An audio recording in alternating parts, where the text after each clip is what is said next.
Assalamualaikum. Bismillahirrahmanirrahim. In this video we will discuss about the pyruvate dehydrogenase complex. First of all हम इसका introduction देख लेते हैं कि पायरुवेट डिहाइड्रोजिनेज कॉम्प्लेक्स क्या चीज़ है। अब जो हम ग्लाइकोलिसिस पढ़ते हैं, ग्लाइकोलिसिस का एंड प्रोडक्ट होता है हमारे पास पायरुवेट। अब उस पायरुवेट से हमने फर्दर एनर्जी प्रोड्यूस करनी होती है। उस फर्दर एनर्जी प्रोड्यूस करने के लिए उस पायरुवेट को सिट्रिक एसिड साइकिल या क्रेब्स साइकिल में जाना पड़ता है। अब इस पायरुवेट को क्रेब्स साइकिल में जाने के लिए एक मॉलिक्यूल में कन्वर्ट होना पड़ता है जिसका नाम है एसिटाइल CoA, जो क्रेब्स साइकिल को इनिशिएट करवाता है। अब पायरुवेट को एसिटाइल CoA में कन्वर्ट करवाने के लिए एक एंजाइम्स का कॉम्प्लेक्स है, एंजाइम का सिस्टम है जिसे हम कहते हैं पायरुवेट डिहाइड्रोजिनेज कॉम्प्लेक्स।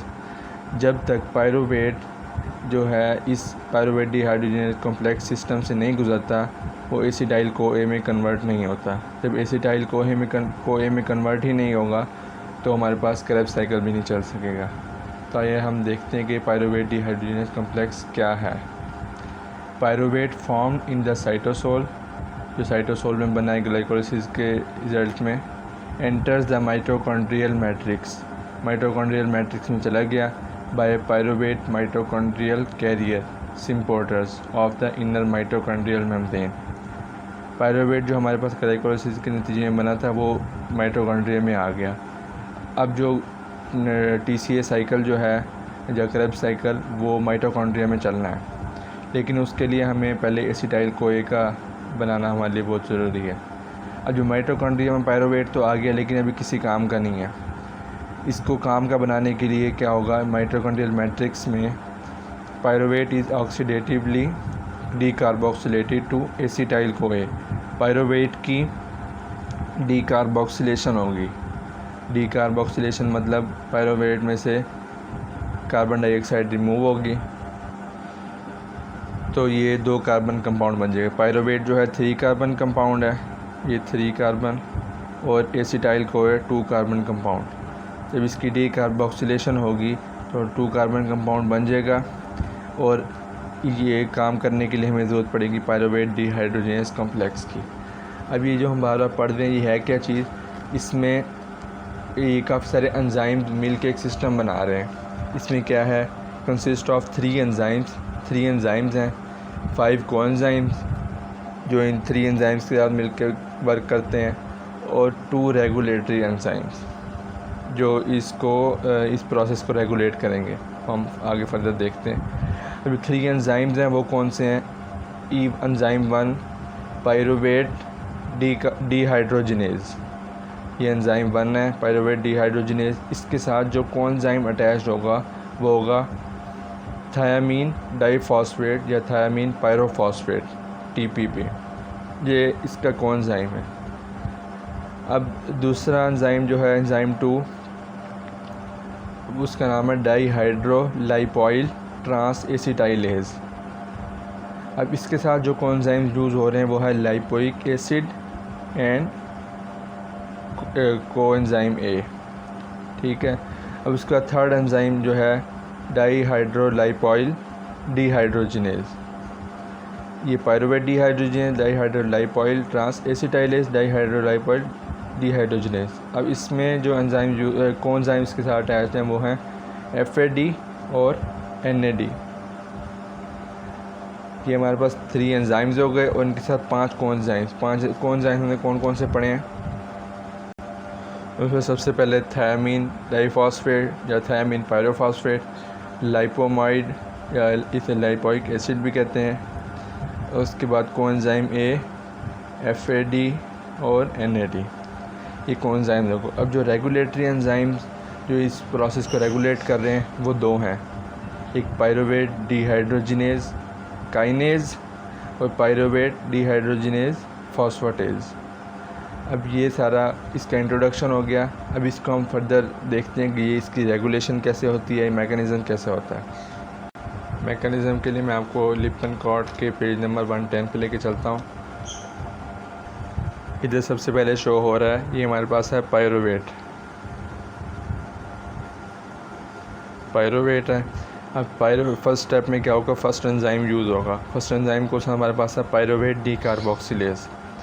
अब पायरोवेट डी कार्बोक्सिलेज ने इसकी डी कार्बोक्सिलेशन करवाई है पायरोवेट की, इसमें से कार्बन डाइऑक्साइड रिमूव करवा दी है। अब इस प्रोसेस में जो एंजाइम यूज़ होना था हमने अभी पहले पढ़ा है, पायरोवेट डी कार्बोक्सिलेज का जो कोएंजाइम है वो है थायामीन पायरोफॉस्फेट TPP। अब जब ये इसकी पायरोवेट की डी कार्बोक्सिलेशन हुई है, कार्बन डाइऑक्साइड रिमूव हो गया और TPP जो था वो इसके साथ अटैच हो गया। अब पायरोवेट डी कार्बोक्सिलेज का जो कोएंजाइम था TPP, वो इस जो पायरोवेट का जो ये हाइड्रोक्सी इथाइल डेरिवेटिव जो बचा है उसके साथ TPP अटैच हो गया, उसने यहाँ पे एक कॉम्प्लेक्स बना दिया। अब ये एक फर्दर क्या होगा, ये क्योंकि TPP इसी का कोएंजाइम है तो ये फर्दर आगे नहीं जाएगा। नेक्स्ट स्टेप में क्या होगा कि जो हाइड्रोक्सी इथाइल इंटरमीडिएट जो है, ये हाइड्रोक्सी इथाइल इंटरमीडिएट, इसकी ऑक्सीडेशन हुई। ऑक्सीडेशन के बाद क्या हुआ कि इसका ये TPP अलग हो गया, थायामीन पायरोफॉस्फेट, और ये इसके साथ disulphide form of lipoic acid, ये लाइपोइक एसिड की डाइसल्फाइड फॉर्म है, ये इसके साथ अटैच हो गई इस जगह पे। उसके बाद क्या हुआ कि ऑक्सीडेशन में क्या हुआ कि हाइड्रोजन रिमूव हो गया, ये भी हाइड्रोजन रिमूव हो गया। ऑक्सीडेशन की डेफिनेशन में यही होता है ना कि रिमूवल ऑफ इलेक्ट्रॉन और हाइड्रोजन। तो हाइड्रोजन यहाँ से रिमूव हुआ, जिसके साथ यहाँ पे ये बन गया हमारे पास हाइड्रोक्सी इथाइल इंटरमीडिएट जो था, ये इसके बाद बन गया हमारे पास कंपाउंड जिसमें लाइपोइक एसिड के साथ ये थायोल ग्रुप अटैच्ड है, ये लाइपोइक एसिड के साथ एसिटाइल ग्रुप अटैच्ड है।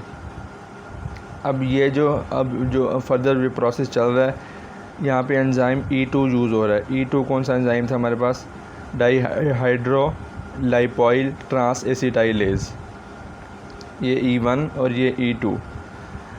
अब इसका जो हमारे पास कोएंजाइम था वो कोएंजाइम A था, कोएंजाइम A।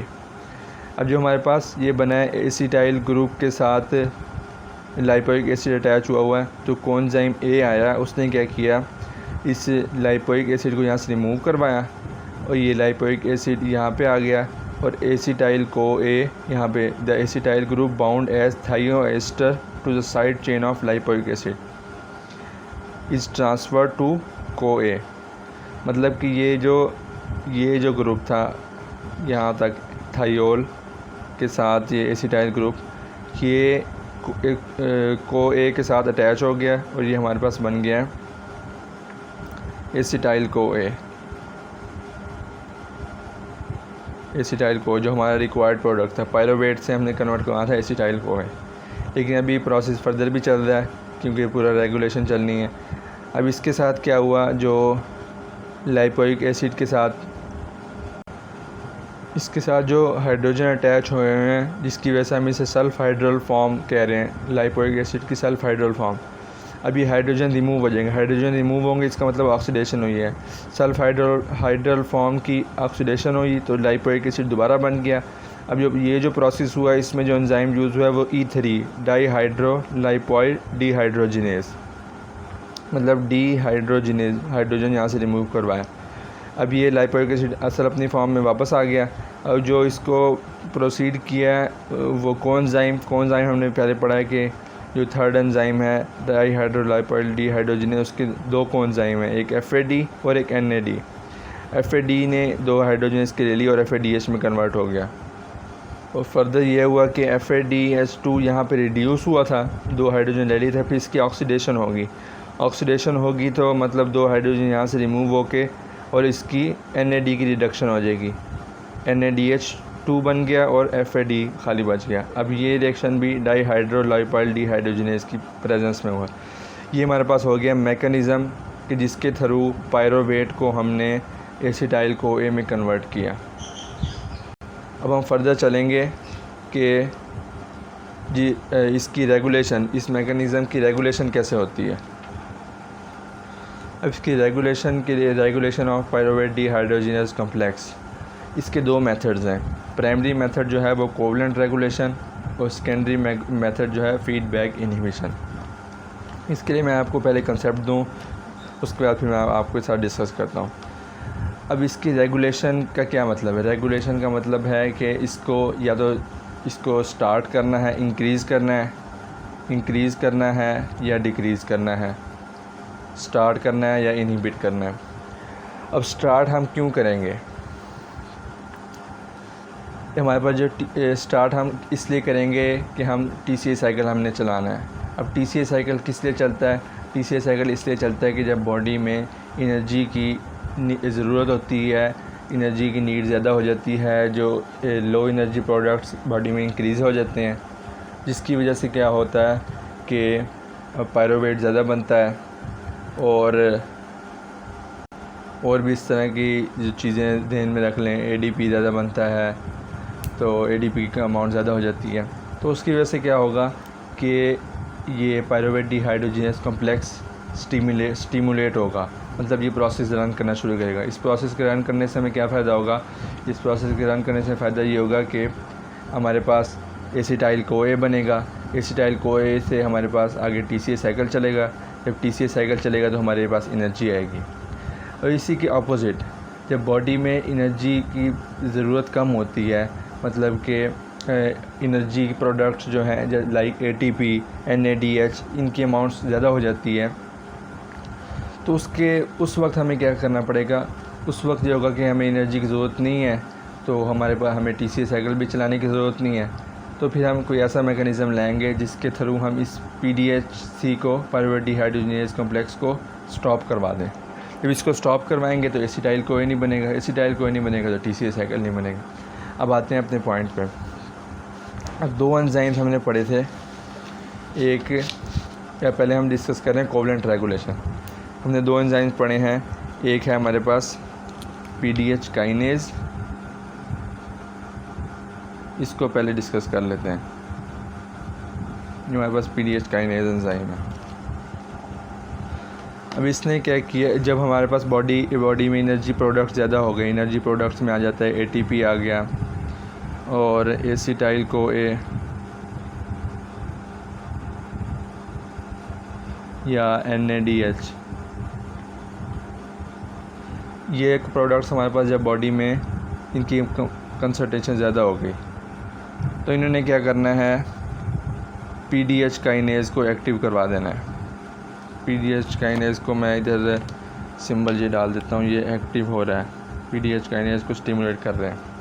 अब जो PDH काइनेज है, PDH काइनेज का काम क्या है? इसने क्या करना होता है? जब ये एक्टिव हो जाता है तो ये हमारे पास करवाता है एंजाइम 1 जो है E1 हमारे पास कौन सा एंजाइम है? पायरोवेट डिहाइड्रोजिनेज, उसको ये इनहिबिट करता है, इनएक्टिवेट करवा देता है, जिसे हम नेगेटिव साइन शो कर देते हैं।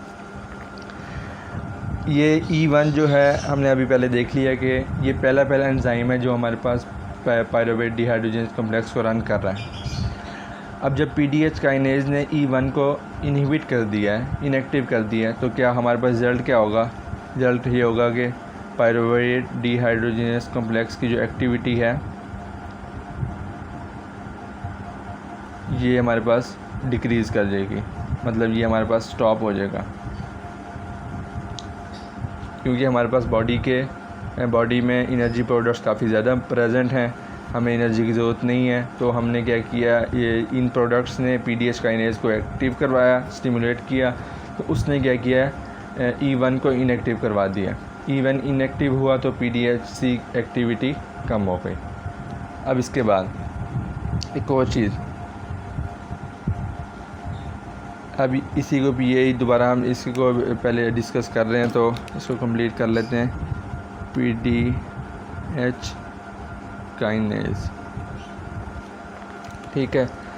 जब हमारे पास पायरोवेट की कंसंट्रेशन बॉडी में ज़्यादा होती है,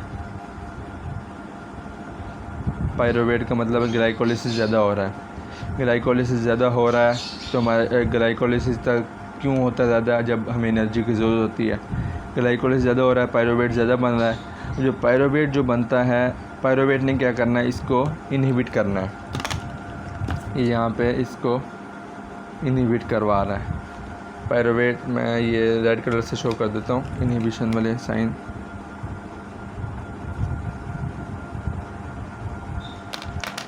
पायरोवेट ने इसको आके इनहिबिट करवा दिया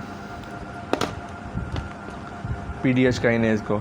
अब जब पीडीएच काइनेज इनहिबिट हुआ तो उसके बाद क्या हुआ कि ये जो हमारे पास E1 को यहाँ पे इनहिबिट करवा रहा था, जब ये एक्टिव होता है, जब ये इसने पायरोवेट ने पीडीएच काइनेज को इनहिबिट करवाया तो हमारे पास E1 जो है एंजाइम 1 ये एक्टिव हो गया, ये एक्टिव हो गया। जब ये एंजाइम E1 एक्टिवेट हुआ तो इसने क्या करवाया, पायरोवेट डिहाइड्रोजनेस कॉम्प्लेक्स की एक्टिविटी को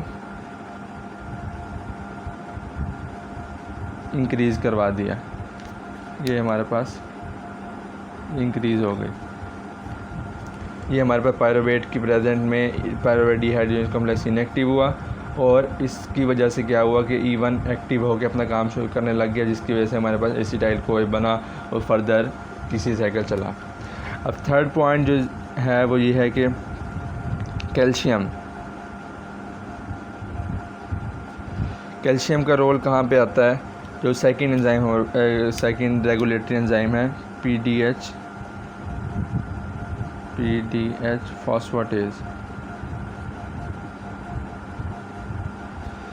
फॉस्फेटेज को कैल्शियम ने क्या करना है, कैल्शियम ने पीडीएच फॉस्फेटेज को एक्टिवेट करवाना है। एक्टिव करवा रहा है मतलब कि इसको ये पॉजिटिव स्टिमुलेट कर रहा है।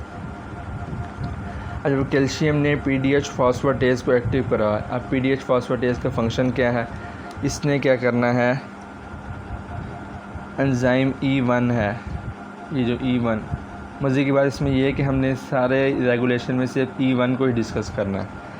इसने E1 को ये यहाँ पे एक्टिव कर दिया, स्टिमुलेट किया, ये हमारे पास एक्टिव हो गया E1 जब एक्टिव हुआ तो उसके बाद हमने जैसे ऊपर देख लिया, E1 एक्टिव होने से क्या होता है, PDHC एक्टिविटी इंक्रीज हो जाती है। ये थी इसकी सिंपल सी रेगुलेशन कि जब हमारे पास एनर्जी ज़्यादा होगी पीडीएच काइनेज एक्टिव होगा, उसकी वजह से E1 इनएक्टिव हो जाएगा। पीडीएच काइनेज हमारे पास इनएक्टिव करवाता है E1 को और पीडीएच फॉस्फेटेज एक्टिव करवाता है, स्टिमुलेट करवाता है E1 को। इतना सा याद रखना बस। जब E1 एक्टिव होगा तो इसकी पायरोवेट डिहाइड्रोजनेस एक्टिविटी इंक्रीज़ होगी, जब E1 इनएक्टिव होगा तो इसकी एक्टिविटी डिक्रीज़ हो जाएगी। ये हमारे पास होगी कोवलेंट रेगुलेशन। अब दूसरी हमारे पास है ये फीडबैक रेगुलेशन। फीडबैक रेगुलेशन में क्या है, जो एंड प्रोडक्ट्स जो होते हैं, जैसे एसिटाइल कोए बन रहा है, एसिटाइल कोए हमारे पास बन रहा है, इसका एंड प्रोडक्ट है, और NADH। अब ये दोनों कोवलेंटली नहीं, जब ये इनकी अमाउंट ज़्यादा होगी तो ऑटोमेटिकली जो PDHC जो है इनहिबिट हो जाएगा, पायरोवेट डिहाइड्रोजनेस कॉम्प्लेक्स। ये तो हमने सारा डिस्कस कर लिया है, इसकी रेगुलेशन भी, मैकेनिज़्म भी। अब हम आते हैं इसकी डेफिशिएंसी, अब नॉर्मेलिटी की तरफ। डेफिशिएंसी में क्या होता है कि जो हमारे पास E1 है, E1 एंजाइम 1 पायरोवेट डिहाइड्रोजनेस, ये टेट्रामेरिक एंजाइम है, इसका अल्फ़ा सब यूनिट है, इसकी डेफिशिएंसी हो जाती है। अल्फ़ा सब यूनिट की डेफिशिएंसी होगी तो ये एंजाइम फंक्शन नहीं करेगा। जब ये एंजाइम फंक्शन नहीं करेगा तो पायरोवेट डिहाइड्रोजनेस कॉम्प्लेक्स सारा वो हो जाएगा, किसी काम का नहीं रहेगा। लेकिन ये अबनॉर्मलिटी वेरी रेयर है। उसके बाद इसमें क्या होता है, इसके रिज़ल्ट में क्या होता है, लैक्टिक एसिडोसिस। अब लैक्टिक एसिडोसिस कैसे होते हैं वो मैं आपको बताता हूँ। जब हमारे पास PDHC जो है पायरोवेट डिहाइड्रोजनेस कॉम्प्लेक्स, ये हमारे पास किसी काम का नहीं रहा, तो उसके बाद क्या हुआ कि हमारे पास पायरोवेट ने जो एसिटाइल कोए में कन्वर्ट होना था, तो वो ये पायरोवेट इसके थ्रू एसिटाइल कोए में कन्वर्ट होता है। जब यही काम का नहीं रहा तो एसिटाइल कोई भी नहीं बनेगा, पायरोवेट एक्युमुलेट होना शुरू हो जाएगा। अब पायरोवेट जो ग्लाइकोलाइसिस के रिजल्ट में बन रहा है वो एक्युमुलेट होगा तो वो क्या लैक्टिक एसिड में लैक्टेट में कन्वर्ट होना शुरू हो जाएगा। जो हमने ग्लाइकोलाइसिस में देखा है कि पायरोवेट लैक्टेट में भी कन्वर्ट हो जाता है। जब लैक्टेट में कन्वर्ट होना शुरू होगा तो वो लैक्टिक एसिड एक्युमुलेट हो जाएगा। लैक्टिक एसिड एक्युमुलेट होने की वजह से लैक्टिक एसिडोसिस हो गया। अब लैक्टिक एसिडोसिस जो हुआ तो उसकी वजह से हमारे पास सिम्टम्स क्या कुछ शो होंगे। ब्रेन में मेनली ये काम ब्रेन में होगा, न्यूरो डिजेनरेशन हो जाएगी, उसके अलावा मसल स्पेस्टिसिटी हो जाएगी और नियोनेटल ऑनसेट फॉर्म जो है इसकी उसमें क्या होगा, नियोनेट्स की अर्ली डेथ हो जाएगी। और ये जो डिज़ीज़ है ये एक्स लिंक डोमिनेंट डिज़ीज़ है और ये मेल और फीमेल दोनों में होती है। उसकी ट्रीटमेंट की तरफ आते हैं। ट्रीटमेंट इसकी कोई अभी तक प्रूव नहीं हुई, लेकिन इसके लिए कहते हैं कि कार्बोहाइड्रेट्स की डाइट में रिस्ट्रिक्शन करें और इसके अलावा थायमीन की सप्लीमेंटेशन करें, मतलब कार्बोहाइड्रेट्स कम खाएं और थायमीन भी साथ यूज़ करें। तो ये हमारे पास होगी इसकी डेफिशिएंसी से रिलेटेड। तो उम्मीद है आपको ये सारी चीज़ें समझ आ गई होंगी। वीडियो पसंद आए तो इसको लाइक करें, चैनल को सब्सक्राइब करें, दोस्तों के साथ शेयर करें। Thanks for watching.